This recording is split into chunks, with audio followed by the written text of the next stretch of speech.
Бала кезинен эле колуна комуз кармаган Намазбек Шеркулов 1953-жылдын 7-апрелинде Талас районунун Көктөкөй айылында төрөлгөн. Алгач комуз чертүүнү атасы Камчыбектен үйрөнүп, кийин Залкар чоң атасы Шекербек Шеркуловдон өнөрдүн татаал сырларын өздөштүргөн.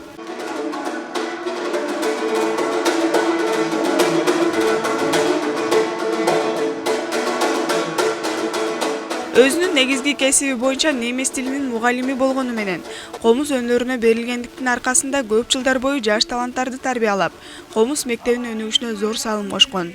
Бүгүн анын уул кыздары да атасынын жолун улап, комузда кол ойнотуп келишет.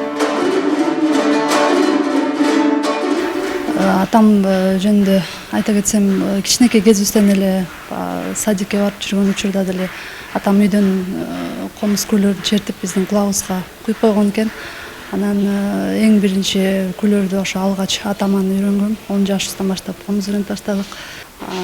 Атаман үйрөнгөн күйлөрдүн аркасында мен көптөгөн эл аралык жана облустук деңгээлде, республикалык деңгээлдеги конкурстардан, кароо сынактардан баш байгелерди алып, жогорку бийиктиктерге ээ болуп келе жатабыз. Азыркы учурда атамдын өзүнүн күйлөрүн да чертип жүрөбүз. Ишине ийгилик, ден соолук, узун өмүр каалайм.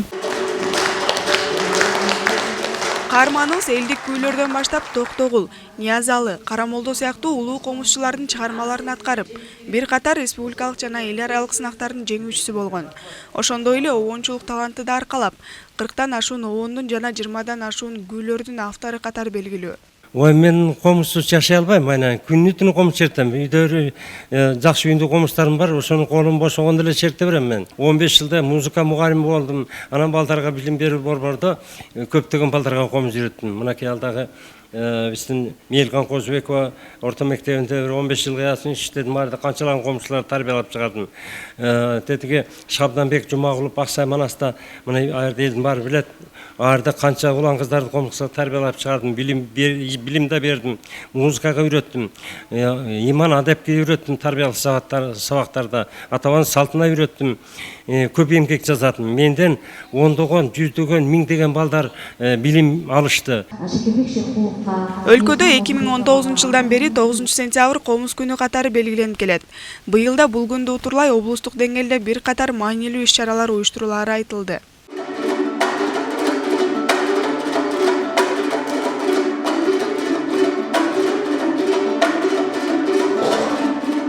Комуз күнү быйыл Таласта өзгөчө шаң салтанат менен өтөт. Себеби биздин улуу комузчу, обончу, композитор Атай Огонбаевдин 125 жылдыгына туш келүүдө. Ошондуктан буйруса Таласта 12 сентябрь күнү Атай Огонбаевдин 125 жылдыгына арналган маданий туризм маданий фестивали өтмөкчү. Талас облусунда эң чоң иш-чара бул Ер-Солтоной Баатырдын 355 жылдыгы.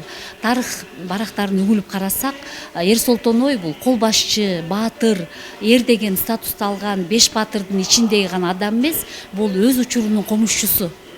Бул киши абдан комуз күйлөп, күйлөрдү черткен, комузга үн кошуп ырдаган адам болгон. Демек бул киши чыгармачыл адам. Бул кишинин дагы ошол 355 жылдык мааракесинде сөзсүз түрдө бул комуз колдонулат да. Себеп дегенде ал киши ушу комузду ойноткон бирден бир кол башчылардын ичинде болгон.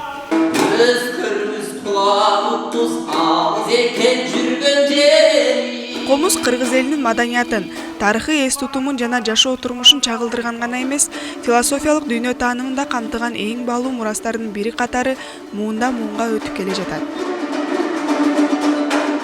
Гүлзада Бакаева, Мелис Элебесов, Зина Ахматова, Талас району.